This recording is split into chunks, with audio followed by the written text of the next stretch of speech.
Vamos a abrir nuestras Biblias y vamos a tener nuestra lectura en el Salmo 33 para dar lectura a los versículos 1 al 4.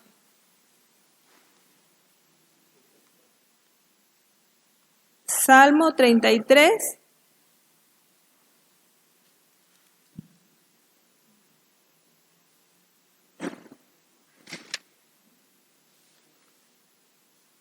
Vamos a hacer esta lectura en forma unida.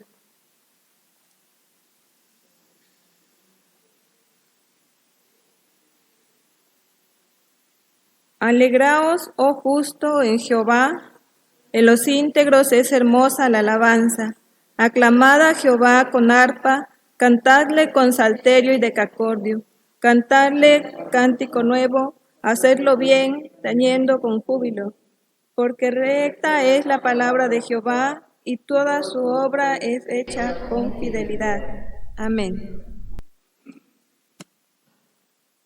Vamos a entonar dos signos, el número 117 y el número 122. Cristianos, alegraos de corazón y voz, buenas nuevas escuchad, Jesucristo ya nació en un rústico mesón, vino al mundo el Salvador, Cristo ya nació. Ya nació.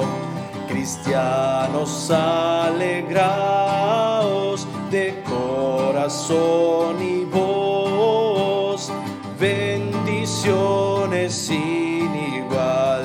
Cristo nos ofrece hoy, el camino nos abrió de la eterna salvación. Cristo ya salvó, Cristo nos salvó. Cristianos, alegraos de corazón y voz, ya la muerte no podrá inspirarnos más temor, de tinieblas y de luz nos conduce el buen Jesús, Cristo el Salvador, Cristo el Salvador.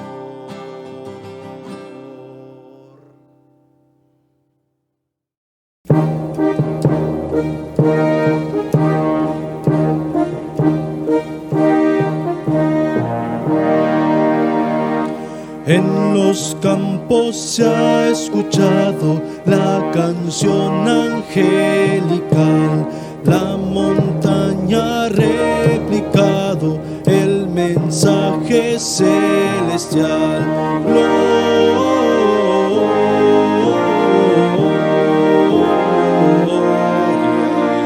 in excelsis Deo,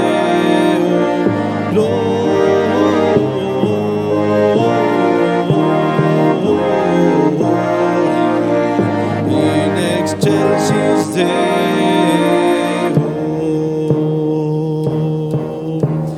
porque tanto regocijo a que viene tal canción, que victoria, que guerrero causa tanta conmoción.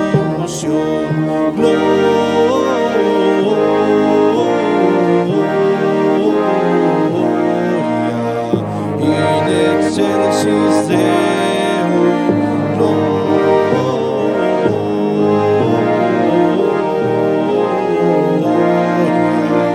in excelsis Deo.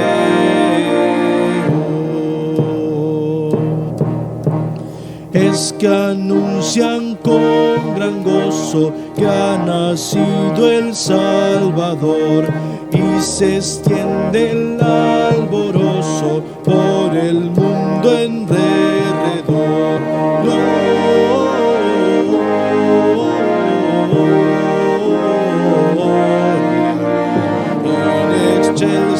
Deo, gloria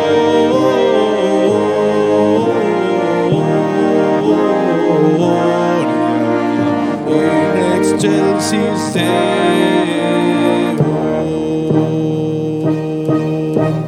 Oh, venid pronto a Belén para contemplar con fe a Jesús, autor del bien, Cristo nuestro Dios y Rey. Gloria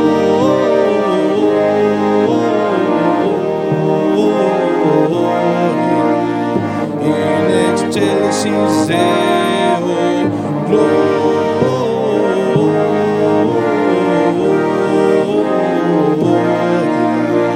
in excelsis Deo.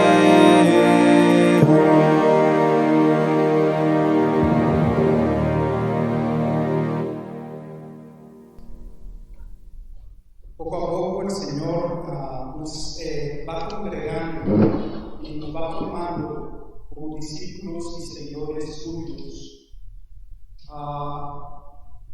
Estoy pensando, ¿por qué escribí esta pregunta? ¿Por qué se ha secularizado tanto la fiesta de la Navidad?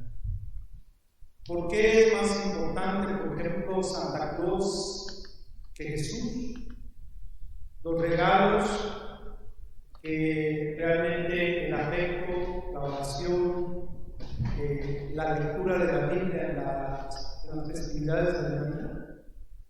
¿Por qué son tan importantes el árbol y no es tan importante el perdón, la gracia entre los miembros de la familia? En fin, hay muchas cosas que en cierta manera algunas personas tienen razón en criticar respecto a la festividad de Navidad, pero eso no tiene nada que ver con el cristianismo. Nosotros nos ha faltado amor, nosotros nos ha faltado valor, a nosotros nos ha faltado fe. A veces, esto es lo que sucede cuando no somos valientes. Que el mundo se quiere adueñar de todas las cosas. La fiesta de la Natividad no la fijó la iglesia porque quisiera hacerla el 25 de diciembre.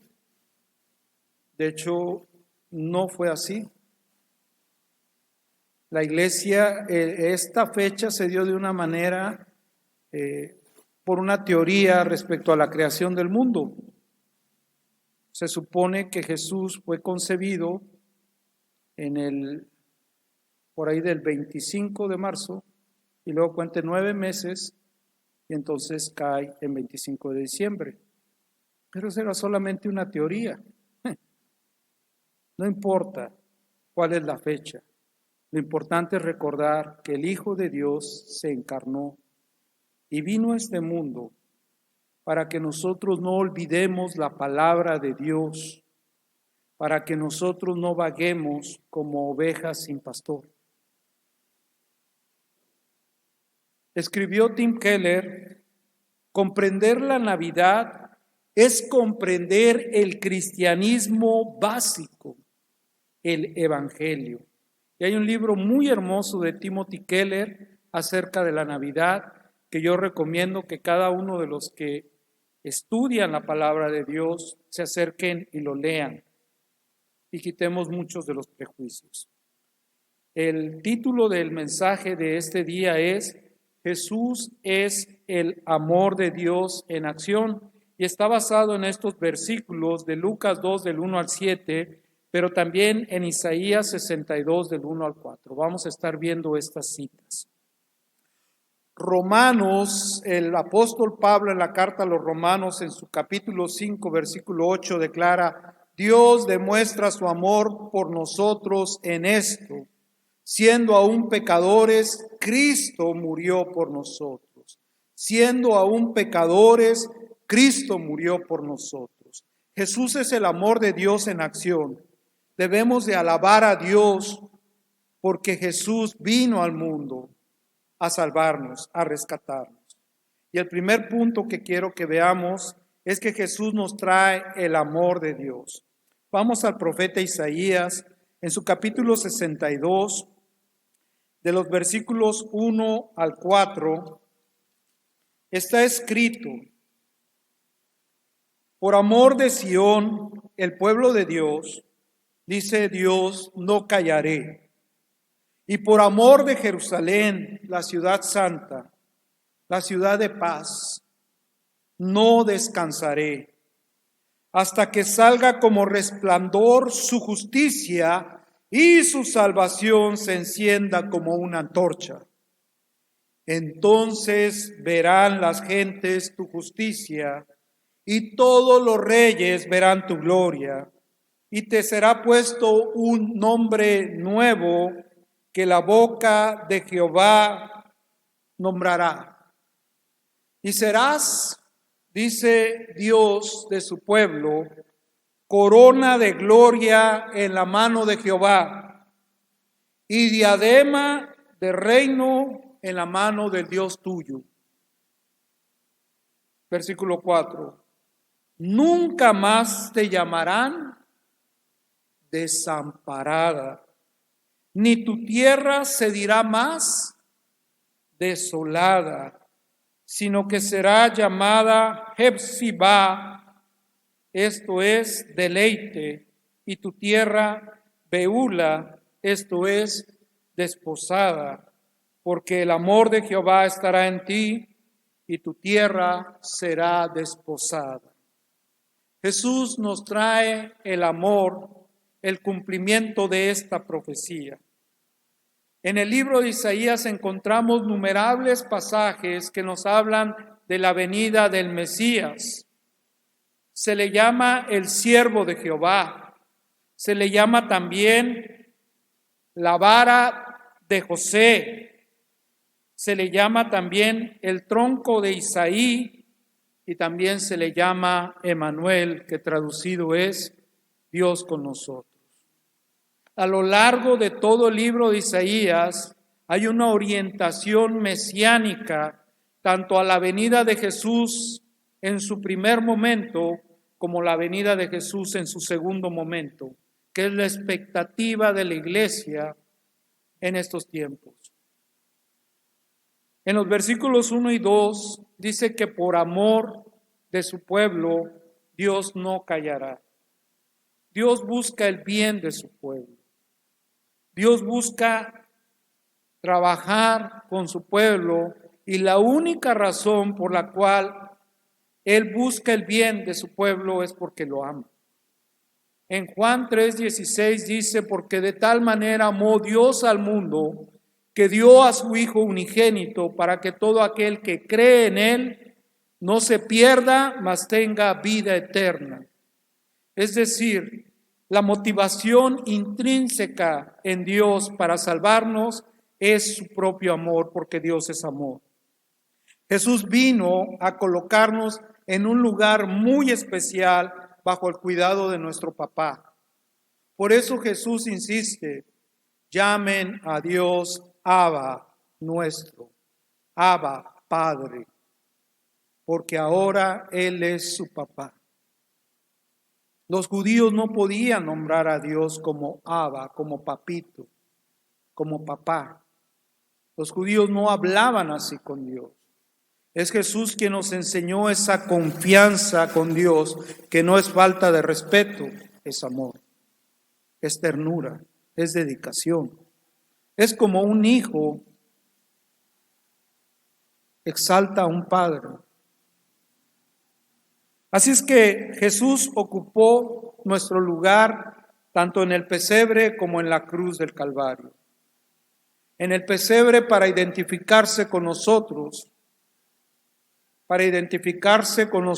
en nuestra miseria, y en la cruz para identificarse con nuestro pecado, para pagar por las consecuencias de todas nuestras maldades y nuestros pensamientos que no le agradan.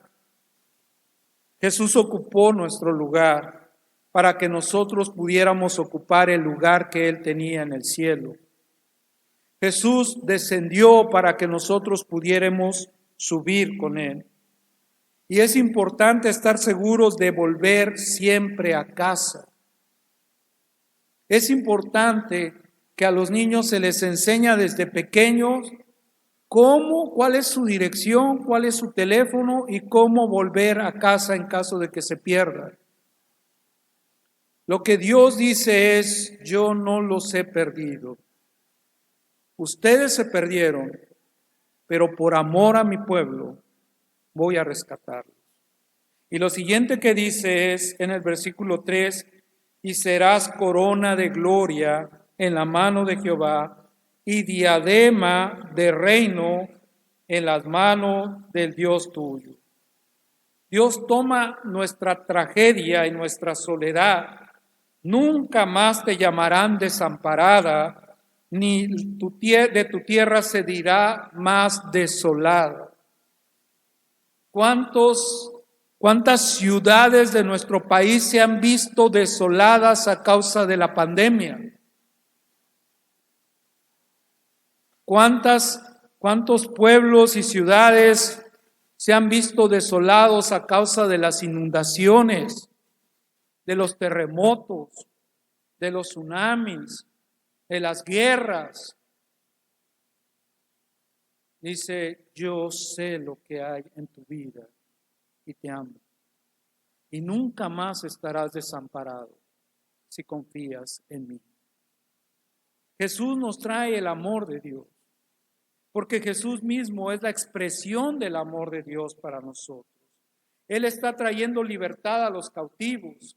Alguien que no puede salir de las drogas clama al Señor y el Señor lo liberta. Alguien que no puede salir de la infidelidad, del adulterio, clama al Señor y el Señor tiene misericordia y lo saca de ahí. No importa la situación que estén viviendo, Dios está trayendo libertad a través de Jesucristo. Está trayendo sanidad y salud a su pueblo. Nunca más te llamarán desamparada, ni a tu tierra le dirán desolada, porque yo me uniré contigo. Yo estaré contigo. Y cuando Jesús dio la Santa Cena, es lo que le dijo a sus discípulos: de aquí en adelante nadie puede romper esta unión, esta alianza. Cuando tomamos la copa, Jesús dijo: esta es la copa de la alianza, del nuevo pacto hecho en la sangre de Cristo, no en sacrificios vanos de machos cabríos o de toros o de ovejas o de palomillas, no, es en su sangre, una vez y para siempre. Por eso Él quiere que estemos seguros de que Él perdona nuestros pecados y que Él nos puede dar libertad si clamamos a Él en este día. Veamos los dos imperios que están retratados aquí. Para que se cumpliera esta profecía, Dios hizo que surgiera un imperio. Bueno, fueron 4, pero este es el último de aquella profecía de Daniel, para que viniera el Mesías, el príncipe salvador. Todo exactamente tiene el orden que Dios le dio. La historia es el lugar donde Dios se revela. Es el telón en el cual Él manifiesta su presencia y su voluntad. Y nosotros somos seres históricos concretos. Por eso le buscamos a nuestra vida significados. Y ahí es donde Dios lo hace concreto esta palabra. Por eso te digo a ti, joven, señorita, anciano, no importa la edad que tengas, que este es el día de tu salvación. Que Jesús vino a liberarte. Que no importan las cadenas que tú sientas, es más fuerte el amor de Dios. La profecía se cumplió tal cual en Jesús de Nazaret. Esta y todas las profecías que estaban escritas en el libro de Isaías y en los demás libros del Antiguo Testamento respecto al Mesías solamente se han cumplido en Jesús. Por eso dice la palabra de Dios que en ningún otro hay salvación, En ningún otro nombre podemos clamar, a ninguna otra persona podemos invocar, porque solamente en el nombre de Jesús seremos salvos. Y el que desdice esto, el que viola este principio, está expuesto a la muerte y al infierno, como dice la Biblia misma en el libro de Apocalipsis. Cualquiera que añade alguna palabra, alguna doctrina fuera de la Escritura, se le añadirán todas las plagas de este libro. Y cualquiera que le quitare alguna porción de la Escritura, su libro será quitado del libro de la Biblia. Su nombre, perdón, será quitado del libro de la Biblia. Así es que hay aquí dos imperios. La siguiente diapositiva.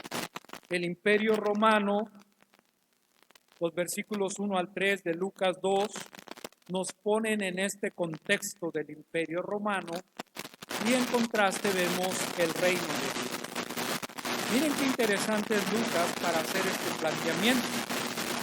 Aconteció en aquellos días que se promulgó un edicto de parte de Augusto César. Augusto era su nombre, ni siquiera era su nombre, se lo voy a decir, y César era el título del emperador. Dice que todo el mundo fuese empadronado. Ese primer censo se hizo siendo Cirenio gobernador de Siria, e iban todos para ser empadronados, cada uno a su ciudad. Así es que lo que dice en esencia Lucas es que este Augusto, para ser César, era hijo del emperador. Cuando nació, se hicieron unas grandes, salieron heraldos por todo el imperio, llevando la buena noticia de que había nacido el emperador, el nuevo emperador. Y se le nombró, se llamaba Gallo Julio César Octaviano. Para resumirlo, se puso a sí mismo Augusto, o sea, era bien humilde el cuate, ¿verdad? Augusto suena a alguien que, no suena a humilde, nada humilde. Él decía, yo soy casi el Dios. ¿Eh? Él gobernó del año 27 antes de Cristo hasta el año 14 de la era cristiana. Y él mandó a hacer un censo que se puede leer de dos maneras. El censo lo hizo un tal Quirinio, se refiere a Publio Sulpicio Cirenio, que fue cónsul de Roma, o que este es el primer censo que hizo Quirino, porque Quirino fue 2 veces gobernador de Siria. Entonces, luego fue gobernador de Siria. Y en tercer lugar, dice que los censos se hacían por 3 razones importantes. El emperador quería tener todo el control militar. El emperador quería acumular todo el poder político. Y el emperador ejercía su gobierno a través de los tributos. Quería tener el control económico de todas las provincias. Así es que esta era la forma de gobernar de Roma. Y como tenían que ser empadronados, los censos duraban 14 años. No eran como nuestros días, que a lo mejor en un día ya se puede hacer un censo. Estos censos duraban no meses, 14 años. Así es que en cualquier momento pudo haber salido este edicto, y los judíos tenían una costumbre de ir al lugar de los padres y de los abuelos a ser censados ahí. Yo no sé si tú vivas donde vivieron tus padres y tus abuelos, y si tuvieras alguna dificultad para viajar a donde te tocaría hacer el censo por donde naciste. Así es que todo esto era la forma en que gobernaba despóticamente el Imperio Romano a sus colonias. Y era terrible. Cualquier sublevación, cualquier cosa, mandaban al ejército, para eso habían construido carreteras, para poder mandar al ejército y exterminar cualquier sublevación. ¿No querías pagar impuestos? Pues entonces venían los soldados romanos y te llevaban a la cárcel. Y en todo caso, si no seguías y persistías en una actitud rebelde, podías terminar en el circo romano. Eran muchas las cruces que ya había sobre Jerusalén. Eran muchos los que habían muerto a causa del emperador. No solamente en Jerusalén, sino en todas partes del imperio. Así se gobernaba el Imperio Romano. Pero de repente aparece aquí un personaje que no tiene nada de real, ni tiene grandes ambiciones, y se llama el versículo 4 José. Era un hombre pobre, humilde, que subió de Galilea, dice Lucas 2:4, de la ciudad de Nazaret a Judea, a la ciudad de David, que se llama Belén, la pequeña, la humilde, en la población. Dice, por cuanto era de la casa y familia de David, para ser empadronado con María, su mujer, desposada con él, la cual estaba encinta. Belén es el lugar al cual regresa Noemí con Ruth. Noemí es la bisabuela del rey David. David era hijo de Isaí. Isaí nació en Belén y de ahí era el rey David. Dice, para ser empadronado con María, su mujer, desposada con él, la cual estaba encinta, y aconteció que estando ellos allí, se cumplieron los días de su alumbramiento. Ellos ya tenían tiempo ahí, pero no había lugar para ellos en el hospital. No había lugar para ellos en el hospital. Sí tiene una analogía con lo que estamos viviendo hoy en día, ¿no? No había lugar para ellos en el mesón. ¿Cómo contrasta el Imperio Romano con el reino de Dios? En primer lugar, es un descendiente de David, no es un descendiente de el César. Y ese es un contraste que a propósito pone el autor aquí para que nos demos cuenta en cómo se divide la humanidad. 17 veces en el Nuevo Testamento se le llama a Jesús hijo de David. En boca de sus amigos y en boca de sus enemigos se le llama hijo de David, porque lo conocía. Así es que había una profecía en 2 de Samuel, capítulo 7, versículos 12 al 16, que voy a leer, especialmente el versículo 16. Se refiere a Salomón y le dice, cuando tu vida llegue a su fin y vayas a descansar entre tus antepasados, yo pondré en el trono a uno de tus propios descendientes y afirmaré su reino. Será él quien construya una casa en mi honor, se refiere a Salomón, y yo afirmaré su trono real para siempre. Yo seré su padre y él será mi hijo. Pero fue el hijo desobediente. Así que cuando haga lo malo, lo castigaré con varas y azotes, como lo haría un padre. Sin embargo, no le negaré mi amor. Como se lo negué a Saúl, a quien abandoné para abrirte paso a ti, David. Y luego viene el versículo 16. Tu casa y tu reino durarán para siempre delante de mí. Tu trono quedará establecido para siempre. Este reinado que le había sido concedido a un hijo de David Ahora lo toma Jesús, pero Jesús es un bebé que nace en un pesebre. ¿Alguien ha visto un pesebre? Donde comen los animales, eso es un pesebre, donde les echan la paja y ahí comen, y eso lo usan como una cuna. Bueno, lo usaban en aquellos lugares en el Medio Oriente, antiguamente. No era un establo, generalmente eran cuevas donde se guardaban a los animales, y en esas cuevas se construían esas cajas de madera para que ahí pudieran comer los animales la paja, el heno. Perdón, la paja, el heno no se lo comían, se iban a morir. Bueno, algo así le pasó al pez de David.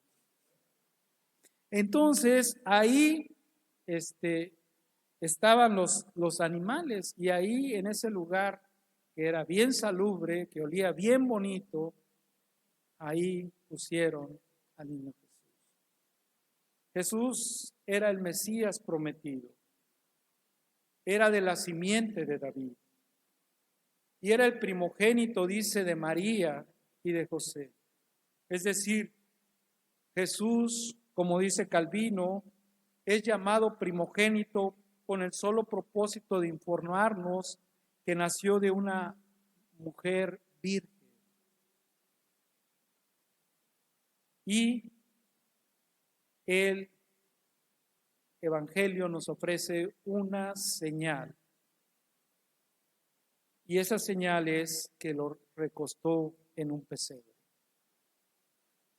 Esa señal es tan importante que los ángeles, cuando aparecen a los pastores, les dicen que vayan a buscar al niño que está en un pesebre. ¿Recuerdan cuando les dije que cuando nació Augusto César, los heraldos salieron por todo el imperio a decir: ha nacido, hay una buena noticia, hay un evangelio, ha nacido un Salvador, un Redentor, un emperador nuevo, que se llama Augusto? ¿Sí me entienden? Y ahora un pesebre sirve como señal. No es para adorar el pesebre. Nadie se pone a adorar las señales. O ustedes van en la carretera, ven una señal que dice vuelta a la izquierda y se paran y dicen: gracias, señal, porque nos diste. O sea, no se ponen a hacer eso, por lógica, ¿verdad? Una señal nos indica hacia dónde va, hacia dónde se está moviendo la historia. Cómo Dios está trabajando en nuestras vidas. Así es que Calvino también comenta que en ese pesebre se encuentra Jesús en pobreza extrema, y eso es bien interesante, carente de todo honor y sin ninguna reputación, realmente sujeto a servidumbre. Y sin embargo, es anunciado y magnificado. Gloria a Dios en las alturas por los ángeles. Y los pastores volvieron glorificando y alabando a Dios por lo que habían visto. Entonces, hay como una comunidad celestial, una comunidad espiritual alrededor de ese pesebre. Una vez una persona me dijo en fechas navideñas: Oscar, tu hogar es donde está tu familia. Qué hermosas palabras, ¿verdad? Lo irónico es que esa persona abandonó su hogar y no estuvo en la siguiente Navidad con su familia. Como decimos nosotros, las palabras se las lleva el viento. Es importante, y eso me hizo meditar en el contraste entre estos dos imperios. Uno ofrece comodidad, seguridad, no salir de tu zona de confort, posición y placer momentáneo, pero la paga es la opresión romana del emperador y la paga es la muerte. No puedes salirte por ti mismo una vez que escoges ese camino. La segunda es Jesús ofreciéndonos un lugar incómodo en una cueva, con una señal difícil de creer, como un niño en un pesebre. Nos ofrece humildad, cosa que por naturaleza no queremos tener. Queremos ser los augustos de nuestra casa, aunque sea de nuestra propia vida, aunque sea de nuestros propios animalitos, a ellos sí los podemos baldar. Queremos ser los augustos. Jesús, en contraste, el reino de Dios es de los humildes, es de los que lloran, de los que se sacrifican, de los que sacrifican su placer con un propósito: ser libres, vivir la vida eterna. De ellos, de esto está hablando el Evangelio. ¿Qué escoges? ¿Cuál es tu elección? ¿Por qué? Porque de palabras puedes decir que tu hogar es donde está tu familia, pero Dios sabe dónde está tu corazón.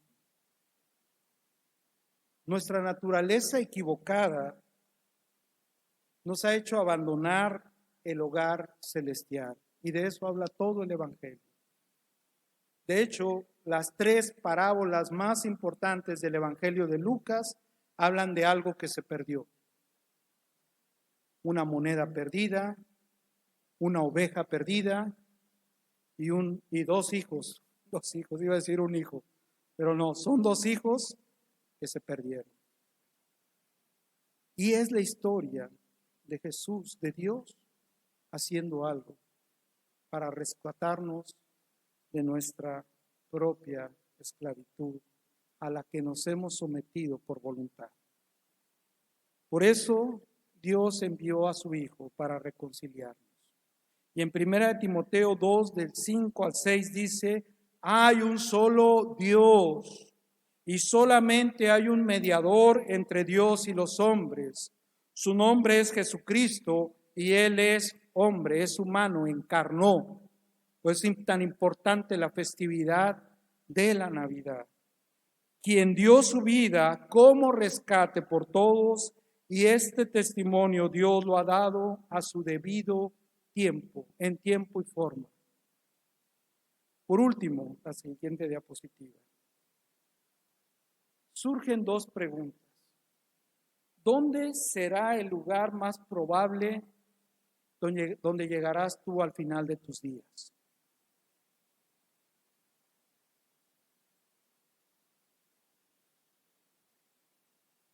Y la segunda pregunta es: ¿dónde es el lugar más improbable en que Jesús nazca hoy?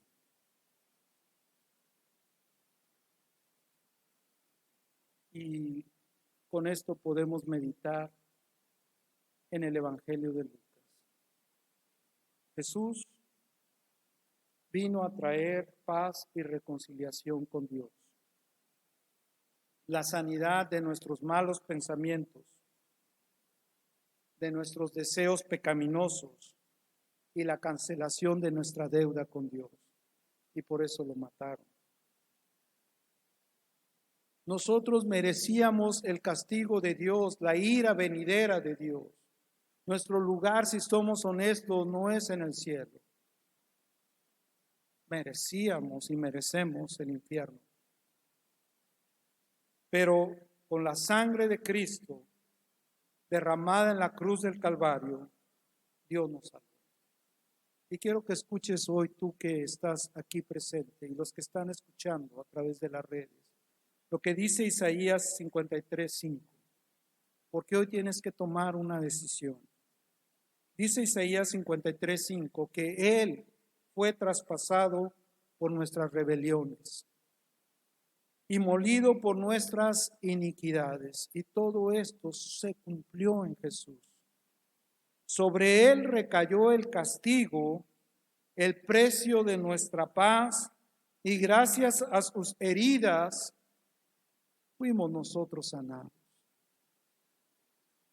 Quizás te sientas en este momento pequeño, indigno, como esta ciudad desamparada y desolada esta tierra. Quizás te sientas como Belén, la más pequeña entre las tribus de Judá. Quizás te sientas así. Y es el lugar menos probable en que Augusto nacería.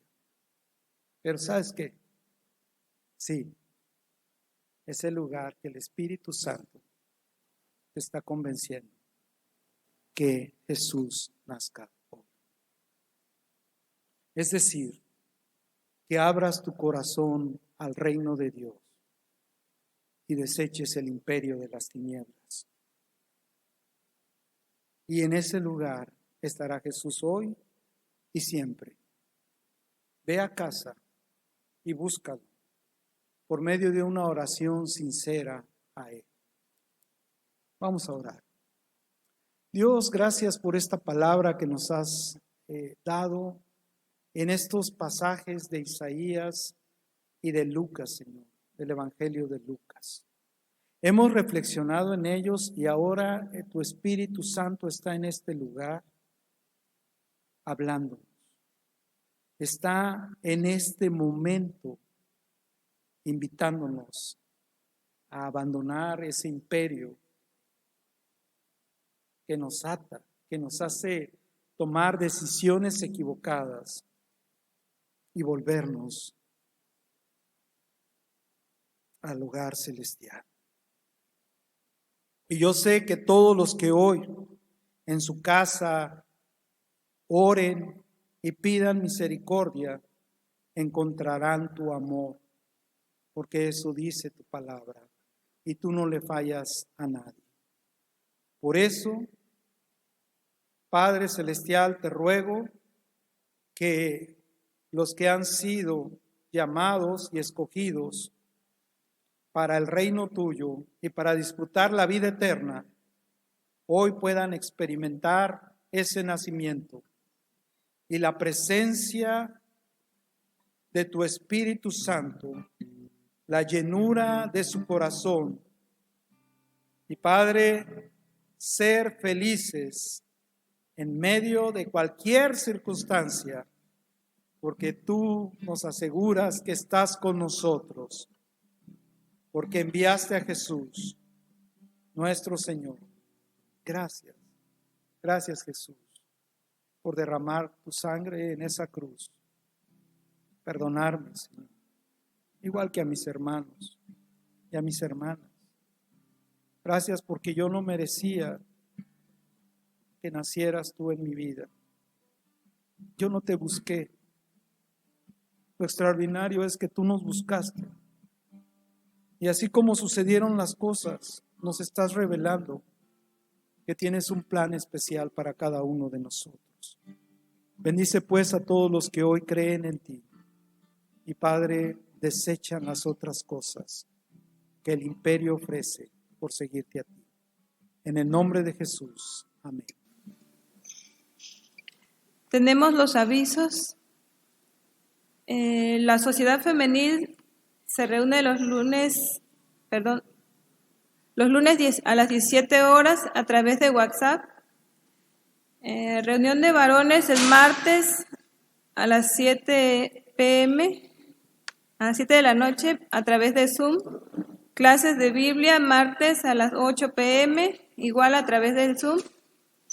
Culto presencial el miércoles a las 7 p.m. y también a través de YouTube y Facebook. Y los domingos a las 11 de la mañana a través de YouTube y Facebook. Y las reuniones de jóvenes los domingos a las 17 horas a través de Zoom. Nuestras oficinas están abiertas los días lunes, miércoles y viernes de 9 a 2 de la tarde. Bueno, esos son todos los avisos. Ahora tenemos la despedida con nuestro pastor.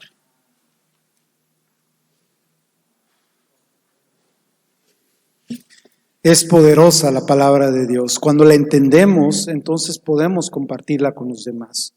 Qué importante es darnos cuenta a lo que vino Jesús y que cada uno de nosotros estamos orientados hacia ello. Me da mucha alegría saludarlos a todos y también recordarles, los que no están presentes en el culto, pueden depositar su ofrenda a través de la descripción del video, pueden encontrar el número de cuenta y así hacer sus depósitos de diezmos y ofrendas. Recuerden que quienes venimos los miércoles, venimos con todas las medidas de seguridad, obligatoriamente cubrebocas, siempre usar gel bacterial y respetar la distancia entre nosotros. Eso es importante. Les agradecemos, les recordamos que las oficinas están abiertas lunes, miércoles y viernes de 9 a 2 de la tarde. Y también les recordamos que el culto de Nochebuena será el próximo miércoles a las 7 de la noche. El día viernes 25 no va a haber servicio de oficina y tampoco el viernes 1 de enero que no se trabaja. Entonces, para que ustedes sepan, ahí vayan preparándose. El próximo miércoles vamos a celebrar la Santa Cena, después de mucho tiempo y de manera presencial. Así es que les invitamos, los que puedan asistir a hacerlo y los que lo hagan en sus hogares, también lo hagan con la misma reverencia, amor y respeto que Dios nos ha dado. Vamos a ponernos de pie para despedirnos. Gracias, Señor, por este hermoso culto. Sin duda hemos sentido, Padre, que tú estás acá, que estamos afrontando diferentes circunstancias, crisis, problemas, pero que de ninguna manera ha decaído la fe y el valor para predicar el Evangelio hoy, Señor, y anunciarlo a quienes, Padre, no te conocen, Señor. A quienes, Padre, Señor, están de alguna forma alejados de ti. Hoy nos llamas, Señor, hoy nos invitas a volver a la casa, al hogar celestial, a volver a ser una familia contigo. Y nosotros recibimos ese llamado. Gracias, Señor, porque has hecho de nosotros nuevas criaturas. Celebramos nuestra salvación, celebramos nuestra libertad, celebramos, Señor, que el amor de Jesús, el amor tuyo, Señor, nos ha llenado completamente nuestro motivo para vivir. Gracias de verdad, Padre, porque no tengo palabras y creo que en el mundo no cabrían las palabras para agradecer tu bondad. Sigue llenando, Señor, a cada una de las personas que está en su hogar, en su lugar de trabajo, en la calle, Señor, que tienen que salir. Síguelos llenando de tu palabra y de tu buen espíritu, Señor, para que sean fortalecidos. Y ahora, mis amados hermanos, que la gracia del Señor Jesucristo, nuestro Salvador, el amor de Dios, nuestro querido y amoroso Padre, y la comunión del Consolador, de nuestro Defensor, el Espíritu Santo de verdad, sea con todos, hoy y siempre. Amén.